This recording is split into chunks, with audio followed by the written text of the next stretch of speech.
ونشهد أن سيدنا وسندنا وحبيب ربنا وطبيبنا وطبيب قلوبنا وأولانا ومولانا محمدا عبده ورسوله الذي أرسله الله تعالى كافة للناس بالحق بشيرا ونذيرا وداعيا إلى الله بإذنه وسراجا وقمرا منيرا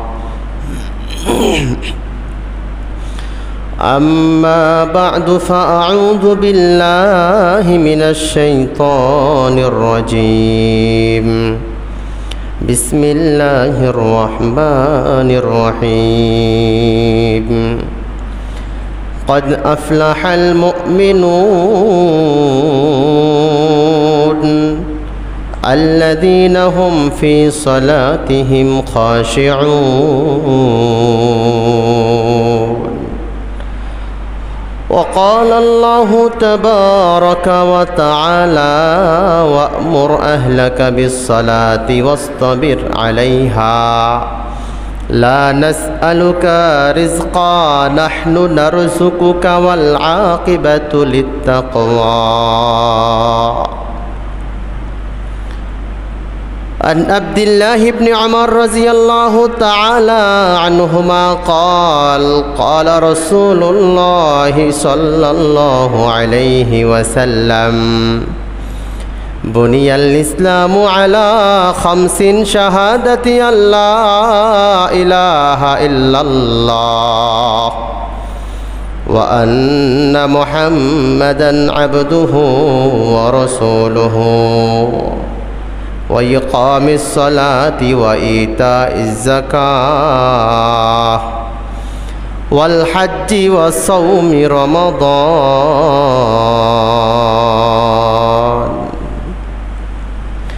وعن عبد الله بن مسعود رضي الله تعالى عنهما قال سألت النبي صلى الله عليه وسلم أي العمل أحب إلى الله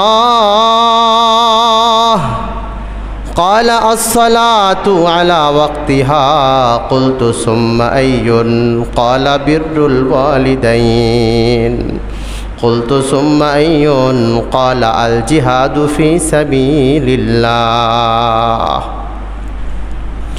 أو كما قال النبي عليه الصلاة والسلام صدق الله العلي العظيم وصدق رسوله النبي الكريم ونحن على ذلك لمن الشاهدين والشاكرين والذاكرين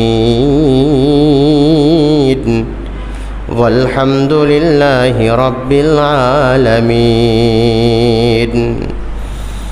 سبحانك لا علم لنا إلا ما علمتنا إنك أنت العليم الحكيم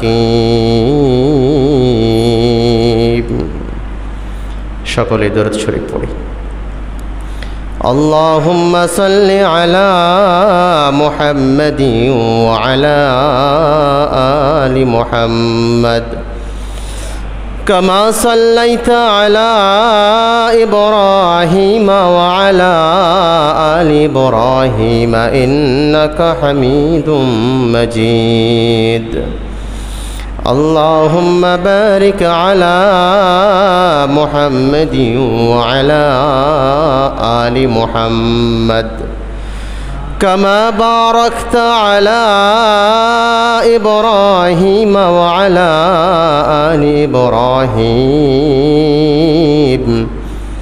إنك حميد مجيد আপনারা সকলে কেমন আছেন আল্লাহ পাক রব্বুল আলামিন আমাকেও ভালো রেখেছেন, আলহামদুলিল্লাহ।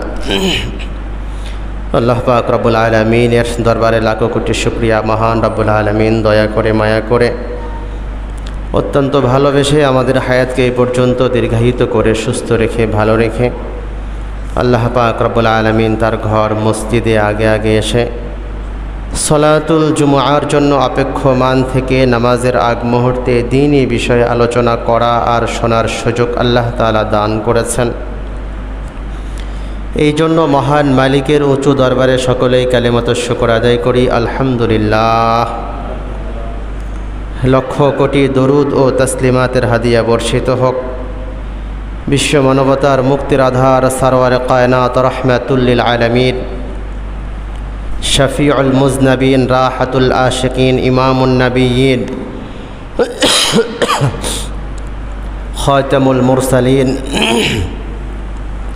कायनात में बेहतरीन, शरीफों में अशरफ, हसीनों में अहसन, जमीलों में अजमल, कमीलों में अकमल, नबियों में अफजल मुहम्मद अरबी सल्लल्लाहु अलैहि वसल्लमेर ओपर जे महान व्यक्तिर माध्यमे आल्लाह पाक रब्बुल आलामीन आमादेरके श्रेष्ठत्व दान करेছেন। হৃদয়ের সবটুকুন মহব্বত ভালোবাসা উজাড় করে তার উপর দরুদ পড়ি সাল্লাল্লাহু আলাইহি ওয়াসাল্লাম।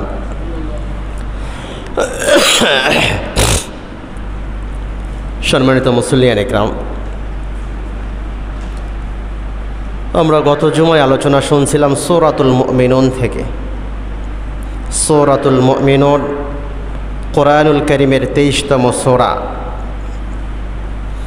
মোট 118টি আয়াত রয়েছে সূরাতুল মুমিনুনে এবং আমরা এর প্রথম 10টি আয়াতের তাৎপর্য এবং আল্লাহ পাক রব্বুল আলামিন একজন সফলতা অর্জনকারী মুমিনের যে 7টি গুণ নিয়ে আলোচনা করেছেন, আমরা সেই বিষয়ে আলোচনা গত জুমায় শুরু করেছি।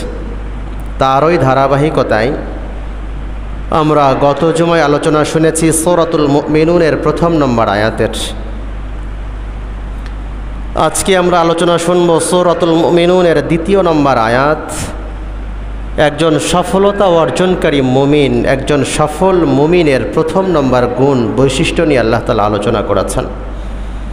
আল্লাহ তাআলা বলেন, যারা ঈমান আনলো তারা তো সফলতা অর্জন করেই নিল, তবে চূড়ান্ত পর্যায়ের সফলতা অর্জনের জন্য এক এক করে ধারাবাহিকভাবে আল্লাহ পাক রব্বুল আলামিন 7টি গুণ নিয়ে আলোচনা করেছেন। এর প্রথম নম্বর গুণ, প্রথম নম্বর বৈশিষ্ট্য হচ্ছে আল্লাযীনা হুম ফি সালাতিহিম খাশিউন। সফলতা অর্জনকারী মুমিন, সফলকাম মুমিন তো ওই মুমিন যারা নিজেদের নামাজে বিনয়ী হবে, অর্থাৎ আল্লাহ পাক রব্বুল আলামিনের কুদরতি কদমে মাথা ঝুঁকাবে, নামাজে দাঁড়াবে, তার নামাজটা বড় বিনয়ের সাথে হবে। এটা হচ্ছে একজন সফলতা অর্জনকারী মুমিনের প্রথম নম্বর গুণ। এজন্য আল্লাহ তাআলা বলেন, আল্লাযীনা হুম ফি সালাতিহিম খাশিউন। ওই মুমিন, সফলকাম মুমিন যারা নিজেদের নামাজে বিনয়ী হবে। নামাজ ঈমানের পরেই নামাজের স্থান, ঈমানের পরেই নামাজের গুরুত্ব। একজন ব্যক্তি ঈমান আনলো, মুমিন হলো, মুমিন হওয়ার পরে সর্বপ্রথম তার উপর যে ইবাদতটা বর্তায় সেটি হচ্ছে নামাজ। কোরআনুল কারীমে আল্লাহ পাক রব্বুল আলামিন প্রায় 80-র কাছাকাছি জায়গায় সালাত, নামাজের বিষয়ে আলোচনা করেছেন এবং আল্লাহ পাক রব্বুল আলামিন মুহাম্মদুর রাসূলুল্লাহ সাল্লাল্লাহু আলাইহি ওয়াসাল্লামকেও নির্দেশ দিয়েছেন। আল্লাহ তাআলা বলেন, ওয়া'মুর আহলাকা বিস-সালাত ওয়াসতাবির আলাইহা লা নাসআলুকা রিজকা নাহনু নারযুকুকা ওয়াল আকিবাতু লিত-তাকওয়া। সূরা তাহা আয়াত নং 131। আল্লাহ তাআলা বলেন, হে রাসূল, ওয়া'মুর আহলাকা বিস-সালাত, আপনি আপনার পরিবার বর্গের লোকজনকে নামাজের আদেশ করুন। ওয়াসতাবির আলাইহা, এবং আপনি নিজেও নামাজের প্রতি যত্নবান হন। লা নাসআলুকা রিজকা, আমি আপনার কাছে রিজিক চাই না, রিজিকের জন্য আপনার ব্যস্ত হওয়ার দরকার নাই। নাহনু নারযুকুকা ওয়াল আকিবাতু লিত্তাকওয়া, নাহনু নারযুকুক, রিজিক তো আমি আল্লাহ তাআলা আপনাকে দান করব, ওয়াল আকিবাতু লিত্তাকওয়া, এবং শুভ পরিণাম পরেজগার যারা তাদের জন্য। তো আল্লাহ পাক রব্বুল আলামিন সূরা তাহা এর 131 নং আয়াতে তার রাসূলকে আদেশ করলেন। আল্লাহ তাআলা বলেন, নবীজি আপনি আপনার পরিবার বর্গের লোকজনকে নামাজের আদেশ করুন এবং আপনি নিজেও নামাজের প্রতি যত্নবান হন। আমি আপনার কাছে রিজিক চাই না, বরং রিজিক আমি আল্লাহ তাআলাই আপনাকে দান করব। আমাদের রিজিক কে দেন? আমাদের রিজিক কে দেন? আল্লাহ তাআলাই আমাদের রিজিক দান করেন। কেননা আমি আপনি যতটুকু করতে পারবো, মুফাসসিরিনে কেরাম বলেন, আমাদের সাধ্য, আমাদের ক্ষমতা, আমাদের সামর্থ্য কোন পর্যন্ত। আমরা হয়তোবা জমিনে বীজ বপন করলাম, একটা গাছ লাগালাম, বাকি এই গাছ থেকে ফল, এটা আমার আপনার ক্ষমতা সেখানে নেই। ফল দেওয়ার মালিক কে? আরো জোরে বলেন কে? আল্লাহ তাআলাই ফল দেওয়ার মালিক। আমি আপনি বীজ বপন করলাম, সেটা অঙ্কুরিত হবে, সেখান থেকে গাছ ফুটবে আর গাছে দানা বাঁধবে, এইখানে আমার ক্ষমতা নাই। আমার আপনার ক্ষমতা যেটা, সেটা হচ্ছে আমরা সর্বোচ্চ বীজ বপন করতে পারি। এই জন্য আল্লাহ তাআলা বলেন, রাসূল এই জায়গার কাজ তো আপনার না, এই কাজটা হচ্ছে আমি আল্লাহ তাআলার। বিধায় আপনি নামাজ সুন্দর করুন, আপনি আপনার নামাজে যত্নবান হন এবং আপনি আপনার পরিবার বর্গের লোকজনকে নামাজের আদেশ করুন। রাসূলকে আল্লাহ তাআলা এই কথা বলছেন, তাহলে আমার আপনার কি অবস্থান বলেন? ইসলামে ঈমান আনার পরে সবচেয়ে গুরুত্বপূর্ণ ইবাদত নামাজ। ইসলামের যে 5টি স্তম্ভ, 5টি খুঁটি, ঈমানের পরেই নামাজ।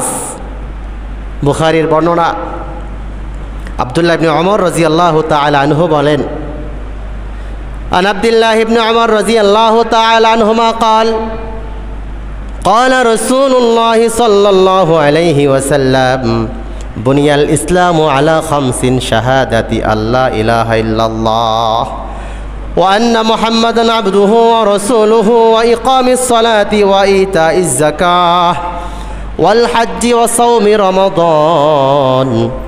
আল্লাহর নবী বলেন, ইসলামের যে 5টি খুঁটি, 5টি স্তম্ভ রয়েছে, ঈমানের পরেই নামাজের স্থান।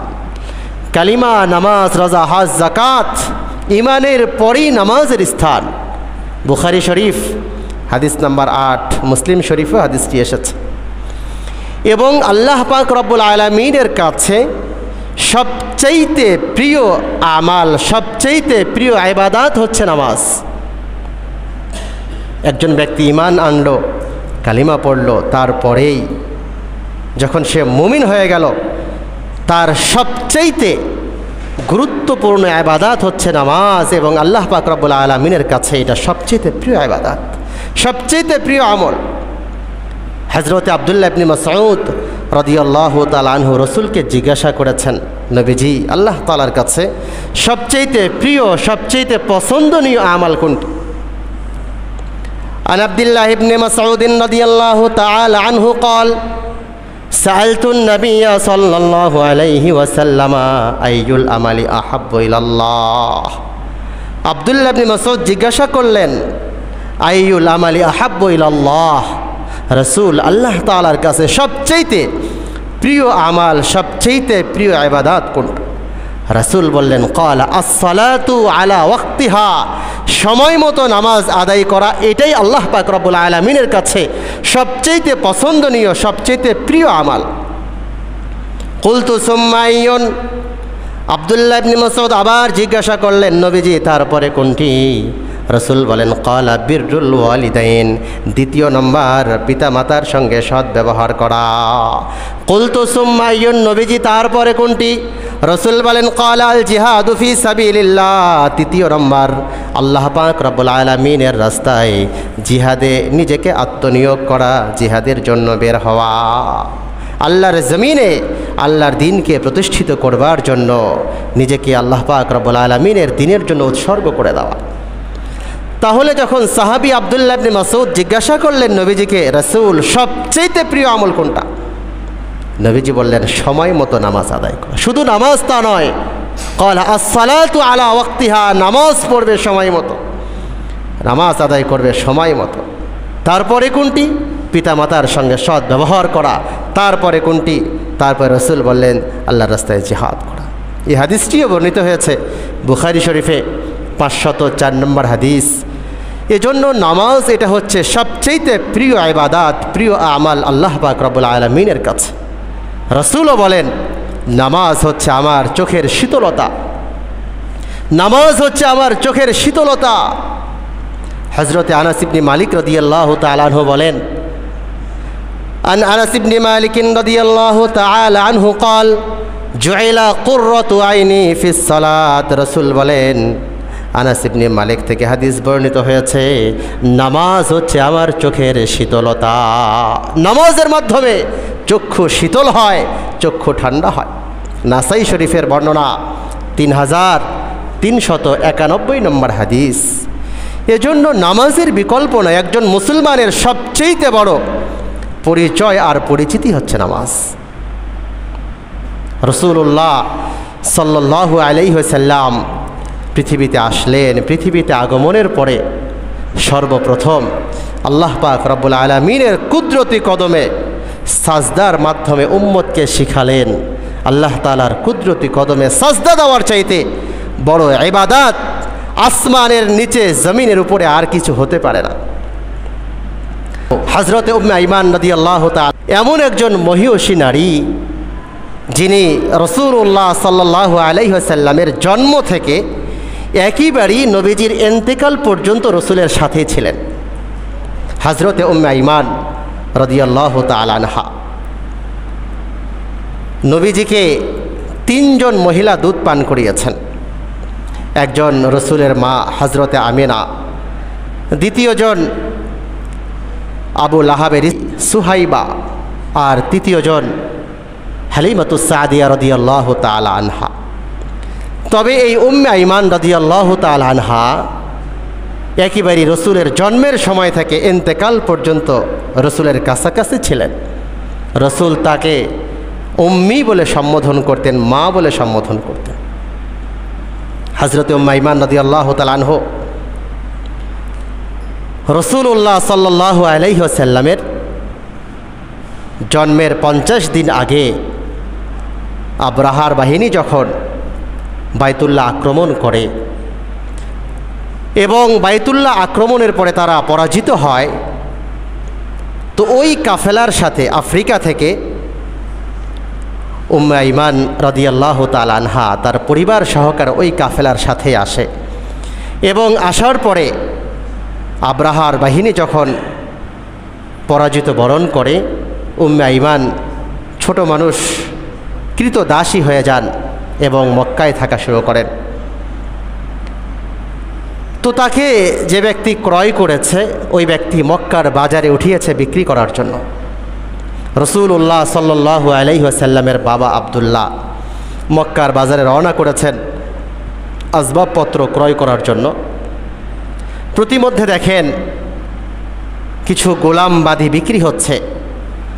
এর মধ্যে ছোট্ট এই বালিকা, তো ওনাকে দেখার পরে নবীজির বাবা আব্দুল্লাহ সেই জায়গায় দাঁড়িয়ে গেলেন এবং চিন্তা করলেন, এই যে ছোট্ট মানুষ, তাকে যদি কিনে নিয়ে যাওয়া যায় তাহলে বাসায় আমিনা একা থাকে, আমিনার সহযোগী হবে। তো সেই হিসাবে রাসূলের বাবা আব্দুল্লাহ এই ছোট্ট বালিকা ক্রয় করলেন এবং কিনে নিয়ে বাড়িতে গেলেন। নবীজির মা আমেরার কাজের সহযোগী হবে সেই চিন্তা করে। তখন তার বয়স বেশি না, উম্মে আইমানের বয়স মাত্র 9 বছর। যেহেতু আফ্রিকা থেকে এসেছেন, কালো মানুষ, ছোট মানুষ, পাতলা সাতলা মানুষ।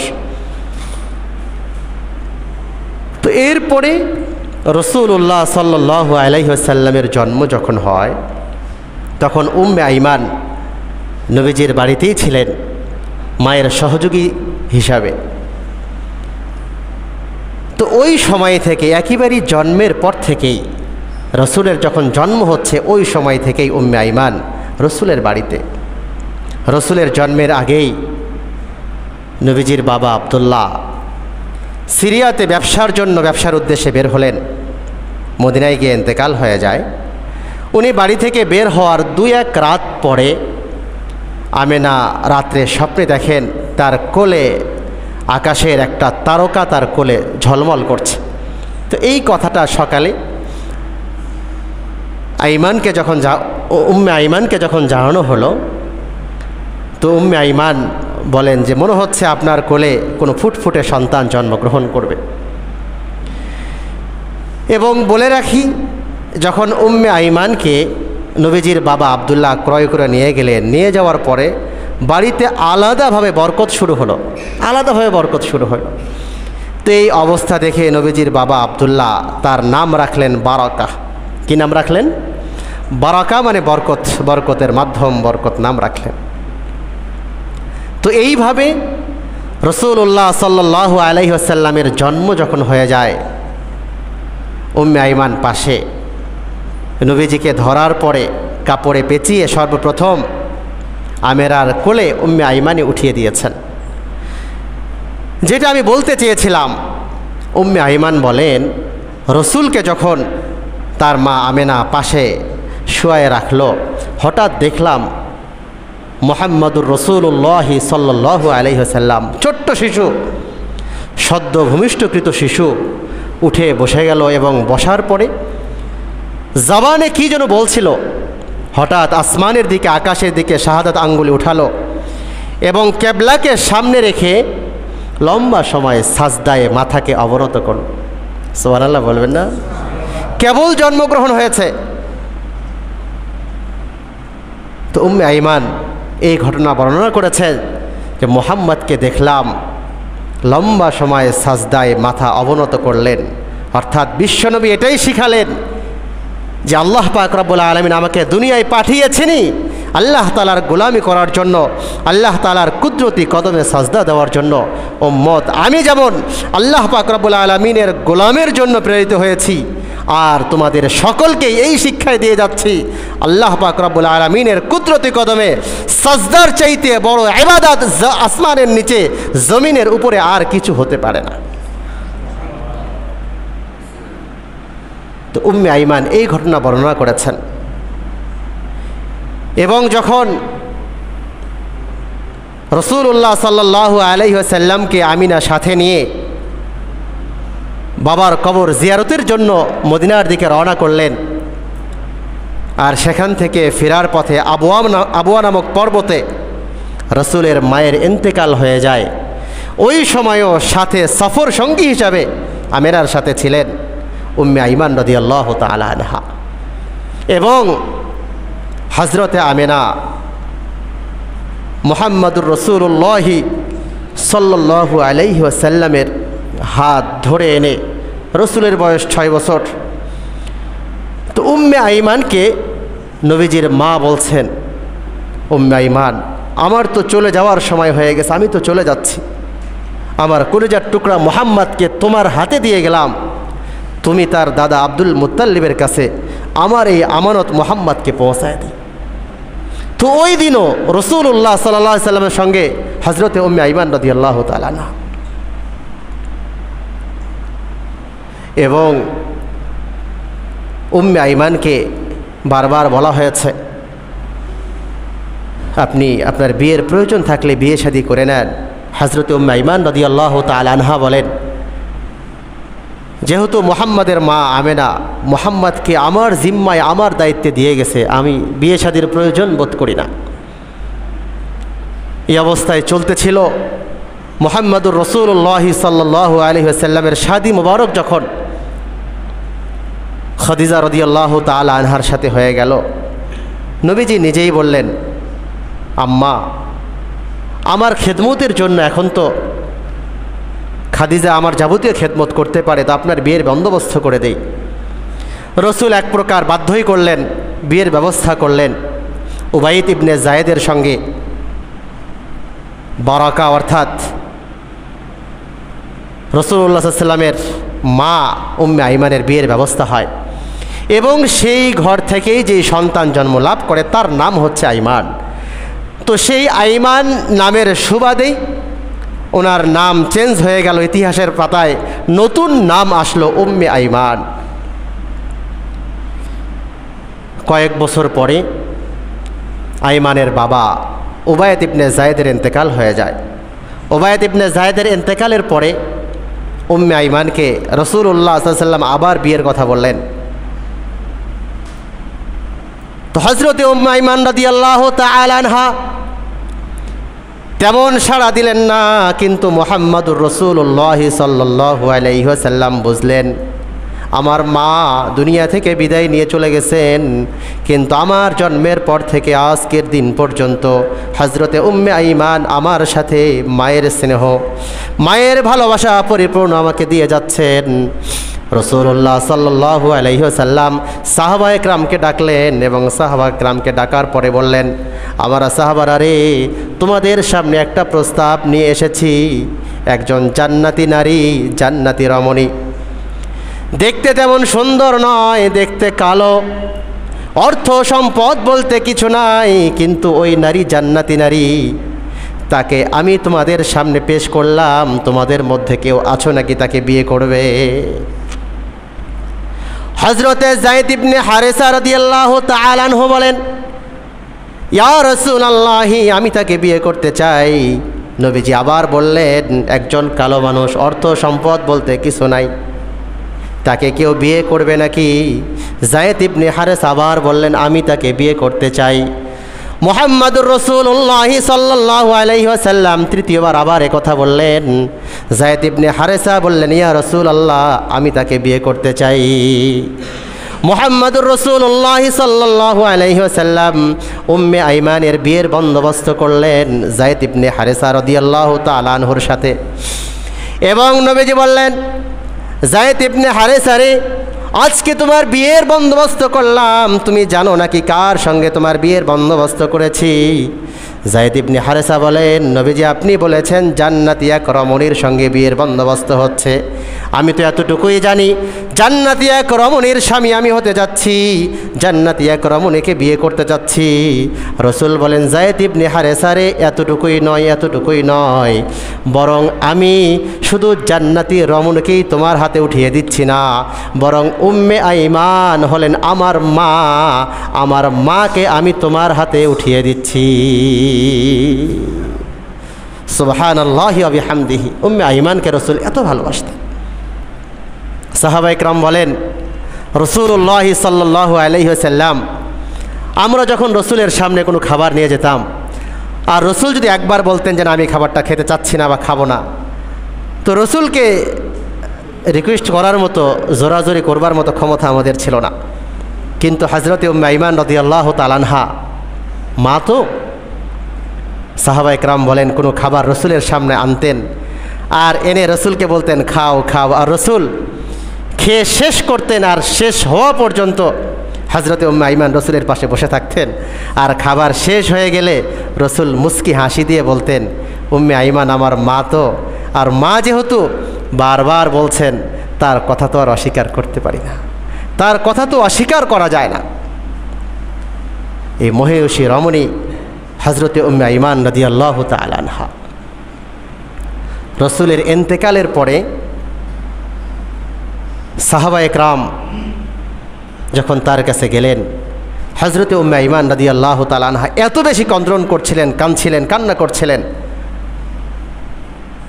আবু বকর ওমর জিজ্ঞাসা করলেন, আপনি এত বেশি কাঁদছেন? উম্মে আইমান বলেন, আমার সন্তানের ইন্তেকাল হয়ে গেল, তো আসমান থেকে ওহির দরজা তো বন্ধ হয়ে গেল। আর একথা শোনার পরে হযরতে আবু বকর সিদ্দিক রাদিয়াল্লাহু তাআলা আনহু, ওমর ইবনুল খাত্তাব রাদিয়াল্লাহু তাআলা আনহু, তারাও কন্দ্রণ করলেন, তারাও কাঁদলেন। ইন্তেকালের আগ মুহূর্তে রাসূল দুনিয়া থেকে বিদায় নিয়ে চলে যাবেন, এমন অবস্থায় সাহাবায়ে কেরামকে যখন রাসূল বিভিন্ন বিষয়ে উপদেশ দিলেন, ওসিয়ত করলেন, তখন রাসূল কথা বলেছিলেন, আমার ইন্তেকাল হয়ে গেলে উম্মে আইমানকে তোমরা দেখে রেখো।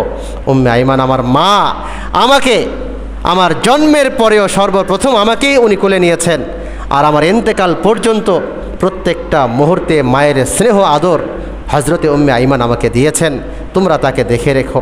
এবং সাহাবায়ে কেরামও হযরতে উম্মে আইমান রাদিয়াল্লাহু তাআলা আনহাকে অনেক বেশি ভালোবাসা মায়া দিয়েছেন। এবং সর্বশেষ হজরতে উম্মে আইমান রাদিয়াল্লাহু তাআলা আনহা, তার ইন্তেকাল হয়ে যায় উসমান রাদিয়াল্লাহু তাআলা আনহুর জামানায়। তার খেলাফতকালে ওফাত হয়, ইন্তেকাল হয় হজরতে উম্মে আইমান রাদিয়াল্লাহু তাআলা আনহা। তো এই মহিষী নারী, আমি যেটা বলতে চাচ্ছিলাম, উনি বললেন মুহাম্মাদুর রাসূলুল্লাহ সাল্লাল্লাহু আলাইহি ওয়াসাল্লামের জন্ম হলো, জন্মের পরে সর্বপ্রথম সাজদার মাধ্যমে মুহাম্মদ বুঝালেন যে আল্লাহ তাআলা আমাকে পাঠিয়েছেন জমিনে আল্লাহর কুদরতি কদমে সাজদা করার জন্য। উম্মত, এই শিক্ষা আমি তোমাদেরকে দিয়ে যাচ্ছি। শুধু তাই না, রসুল যখন দুনিয়া থেকে বিদায় নিয়ে চলে যাচ্ছেন, হযরত আলী ইবনে আবি তালিব রাদিয়াল্লাহু তাআলা আনহু বলেন, রসুলের শেষ সময়ের যে বাক্যগুলো ছিল, আন আলী ইবনে আবি তালিব রাদিয়াল্লাহু তাআলা আনহু قال كان آخر كلام رسول الله صلى الله عليه وسلم الصلاة الصلاة اتقوا الله فيما ملكت أيمانكم। হযরত আলী বলেন, রসুলের শেষ সময়ের যে বাক্যগুলো ছিল, রসুল দুনিয়া থেকে চলে যাচ্ছেন আর রসুল এ কথাই বলছেন, আসসালাত আসসালাত, তোমাদের নামাজ নামাজ নামাজ, নামাজে যত্নবান হও, নামাজ যাতে তোমাদের জীবন থেকে ছুটে না যায়। ইত্তাকুল্লাহা ফিমা মালাকাত আইমানুকুম, তোমাদের অধীনস্থদের ব্যাপারে তোমরা যত্নবান হবে, সতর্ক থাকবে। হাদিসটি বর্ণিত হয়েছে আবু দাউদ শরীফে 5158 নম্বর হাদিস। তাহলে রসুল দুনিয়াতে আসার পরেও শিক্ষা দিলেন যে আল্লাহর কুদরতি কদমে সাজদার বিকল্প নাই। আবার দুনিয়া থেকে চলে যাচ্ছেন, তখন রসুল বলে যাচ্ছেন আসসালাত আসসালাত, নামাজে যত্নবান হবে। প্রিয় ভাইরা আমার, নামাজের বিকল্প নাই। এজন্য একজন সফলকাম মুমিনের প্রথম গুণ, প্রথম বৈশিষ্ট্য আল্লাহ তাআলা আলোচনা করলেন, আল্লাযীনা হুম ফি সালাতিহিম খাশিউন, মুমিন তারা নিজেদের নামাজে বিনয়ী হবে। নামাজ কত বড় ইবাদত দেখেন, খুব খেয়াল করে শুনেন, নামাজ কত বড় ইবাদত। নামাজের মধ্যে যখন আমি আপনি দাঁড়াই, এমন কোনো ইবাদত নাই যেই ইবাদতটার মধ্যে পুরা শরীরের সবগুলো অঙ্গ, আপনার দেহের প্রত্যেকটা অঙ্গ প্রত্যঙ্গ আলাদা আলাদাভাবে কাজ করে, এমন কোনো ইবাদত নাই নামাজ ছাড়া। কিন্তু নামাজ এমন এক ইবাদত, নামাজ এমন এক বিধান, যখন আমি আপনি নামাজে দাঁড়ালাম, কিবলার দিকে ফিরলাম, আমার চক্ষুগুলো, আমার কপাল আল্লাহর কুদরতি কদমে সাজদায় অবনত হবে। আমার চক্ষু সাজদার জায়গায়, আমার কান আমার জবানের তেলাওয়াত শুনছে, আমার জবান তেলাওয়াত করছে, আমার দিমাগ, আমার সব কিছু আল্লাহ পাক রব্বুল আলামিনের দিকে, আমার হাতগুলো আমি বাঁধা অবস্থায়, আমার পা সাজদায় যাচ্ছে, আমার হাত কখনো ইশারা করছে। তাহলে নামাজের মধ্যে যখন রুকুতে গেলাম, পা আলাদাভাবে, কোমর আলাদাভাবে, শরীর আলাদাভাবে, মাথা আলাদাভাবে, একসাথেই দেখেন নামাজের মধ্যে মাথা থেকে শুরু করে পা পর্যন্ত, এমনকি যখন আমরা আত্তাহিয়াতুর বৈঠকে বসলাম, ওই সময় আমাদের নামাজের মধ্যে আমাদের পায়ের আঙ্গুলগুলো পর্যন্ত আমরা কিবলার দিকে করলাম। তো নামাজ এমন এক ইবাদত, যেই ইবাদতের মধ্যে মাথা আলাদাভাবে, চোখ আলাদাভাবে, কান আলাদাভাবে, জবান আলাদাভাবে, হাত আলাদাভাবে, আঙ্গুল আলাদাভাবে, দিমাগ আলাদাভাবে, পা আলাদাভাবে, দেহ আলাদাভাবে, সবগুলো আলাদা আলাদাভাবেই নামাজের মধ্যে আল্লাহ পাক রব্বুল আলামিনের গোলামি করছে। এটা অন্য কোনো ইবাদত নাই। এজন্য নামাজ এত বড় এক ইবাদত, যেখানে সবগুলো অঙ্গ রবের কুদরতি কদমের সামনে, মালিকের কুদরতি কদমের সামনে। শুধু তাই না, দর্শন দেখেন, নামাজ শরীয়তের আরও যে বিধানগুলো রয়েছে, ফরজগুলো রয়েছে, রোজা, হজ, যাকাত, এই সবগুলোর দুইটা দিক আছে, দুইটা শাখা আছে, দুইটা দিক আছে। আমি আপনাদের কাছে জিজ্ঞাসা করি, সমাজের সমস্ত মানুষের উপর কি হজ ফরজ হয়? কথা বলেন। সমাজের সমস্ত মানুষের উপর কি হজ ফরজ হয়? সমাজের সমস্ত মানুষের উপর হজ ফরজ হয় না। যাদের কাছে সম্পদ রয়েছে, যারা মালিকে নেসাব হয়, সম্পদের মালিক হয়, জাদ ও রাহালা, যাওয়া আসার সামর্থ্য রাখে এবং ওই সময় পরিবারবর্গের দেখভালের জন্য এবং তাদের যেই পরিমাণ খরচের প্রয়োজন, এই পরিমাণ অর্থ রেখে যেতে পারে, তার উপরই হজ ফরজ হচ্ছে, সবার উপর না। তাহলে দুইটা দিক, একটা দিক হলো সামর্থ্যবান, তুমি যাও, তুমি সামর্থ্যবান না, তোমার যাওয়ার দরকার নাই। জাকাতের ক্ষেত্রে দেখেন, সমাজের সমস্ত মানুষের উপরে কি জাকাত ফরজ হয়? কথা বলেন, সমাজের সমস্ত মানুষের উপর জাকাত ফরজ হয় না। যারা সামর্থ্যবান এবং ওই সম্পদের উপর 1 বছর সময় পার হলো, তো তাদের উপর জাকাত ফরজ হচ্ছে, এবং যারা সামর্থ্যবান না তারা জাকাত গ্রহণ করছে। তাহলে এটারও দুইটা দিক পেলাম। রমজান শরীফের রোজা, আমি যদি মুকিম হই, নিজ এলাকায় অবস্থান করি, তাহলে সেই ক্ষেত্রে আমি রোজা রাখবো। আমি যদি মুসাফির হই, সফর করে কোথাও যাচ্ছি, তো ওই সময়ের জন্য শরীয়ত আমাকে বলেছে ঠিক আছে, যেহেতু তুমি মুসাফির, তাহলে এখনকার আজকের এই রোজাটা তোমার জন্য স্থগিত, এটা তুমি পরে রেখে দিবে। তাহলে দুইটা দিক হলো নাকি হলো না? আবার অসুস্থ ব্যক্তি, খুব বেশি অসুস্থ, বলছে ঠিক আছে এখন রাখার দরকার নেই, পরে রেখে দিও। তাহলে দেখেন, হজ, জাকাত, রোজা, এই যে দুইটা দিক, কিন্তু নামাজের মধ্যে এই সুযোগটা কিন্তু নাই। তুমি সুস্থ তাও নামাজ পড়বে, তুমি অসুস্থ তাও নামাজ পড়বে, তুমি দাঁড়িয়ে পড়বে, দাঁড়িয়ে না পারলে বসে পড়বে, বসে না পারলে শুয়ে পড়বে, শুয়ে ইশারায় পড়বে। যদি শুধুমাত্র দেহ নড়ছে না কিন্তু মাথা ঝুঁকছে, মাথা নড়ছে, তারপরেও শরীয়তের বিধান হলো মাথার ইশারায় হলেও তুমি নামাজ আদায় করো। এমনকি সন্তান ডেলিভারি হবে, প্রসব বেদনা উঠেছে, নামাজ রক্ত শেষ হয়ে যাচ্ছে, ওই সময়ও ওই মহিলাকে বলা হচ্ছে তুমি ইশারায় হলেও নামাজটা শেষ করো, রক্ত যেহেতু শেষ হয়ে যাচ্ছে। জিহাদের ময়দান, যেখানে শত্রুরা সামনে, যে কোনো মুহূর্তে শত্রুদের হামলায় আক্রান্ত হওয়ার সম্ভাবনা রয়েছে, তারপরেও বিধান হচ্ছে ঠিক আছে, পুরা দলটাকে 2টা গ্রুপ করে ফেলো, আর এক গ্রুপ অর্ধেক তোমরা জিহাদ চালিয়ে যাও, বাকি অর্ধেক গিয়ে নামাজ আদায় করো। 4 রাকাত নামাজ হলে 2 রাকাত আদায় করে চলে আসো, এরপরে বাকি অর্ধেককে পাঠাও, তারা 4 রাকাত আদায় করে আসলে তোমরা আবার গিয়ে 2 রাকাত আদায় করে আসবে। অথচ জিহাদ চলছে, জীবন যুদ্ধ চলছে, মরণপণ লড়াই চলছে। তাহলে আপনি চিন্তা করেন, এজন্য শরীয়তের অন্যান্য বিধানগুলোর 2টা দিক থাকলে নামাজের কোনো দিক নাই। নামাজ সর্ব অবস্থাতেই নামাজ আদায় করতেই হবে, সর্ব অবস্থাতেই নামাজ আদায় করতেই হবে। আম্মা জান আয়েশা সিদ্দিকা রাদিয়াল্লাহু তাআলা আনহা বলেন, যখন আজান হয়ে যেত, রাসূলুল্লাহ সাল্লাল্লাহু আলাইহি ওয়াসাল্লামের চেহারা হলুদ বর্ণ হয়ে যেত, রাসূল নামাজের জন্য ছুটতেন।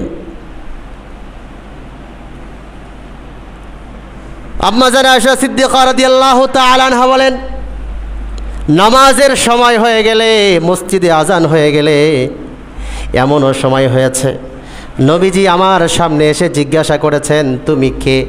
আমি বললাম আমি আয়েশা। নবীজি বললেন আয়েশা কে? আমি বললাম আমি আয়েশা আবু বকরের মেয়ে। রাসূল বলেন আবু বকরকে? আম্মা জান আয়েশা বলেন আমি বুঝে নিয়েছি এই মুহূর্তে রাসূল আমাকেও চিনবেন না, আমার বাবা আবু বকরকেও চিনার কথা নয়, যেহেতু আজান হয়ে গেছে। রাসূলুল্লাহ সাল্লাল্লাহু আলাইহি ওয়াসাল্লামের অন্তরের কানেকশন সরাসরি আল্লাহর সাথে হয়ে গেছে। এখন রাসূল আমাকে চিনার কথা না। কেমন ছিল নামাজ? ওমর ইবনুল খাত্তাব রাদিয়াল্লাহু তাআলা আনহু, খলিফাতুল মুসলিমিন, আল্লামা তাকি উসমানী হাফিজাহুল্লাহ ইসলাহি খুতুবাতের মধ্যে লিখেন, ওমর ইবনুল খাত্তাব রাদিয়াল্লাহু তাআলা আনহু যে খেলাফতের খলিফাতুল মুসলিমিন ছিলেন, বর্তমান বিশ্বের 15টা প্রায় বড় বড় রাষ্ট্রকে এক জায়গায় করলে এর এরিয়া, এর সীমানা যতটুকু হবে, এত বিশাল সীমানার খলিফাতুল মুসলিমিন ছিলেন ওমর ইবনুল খাত্তাব রাদিয়াল্লাহু তাআলা আনহু। কিন্তু কলিজায় কি পরিমাণ আল্লাহর ভয় ছিল।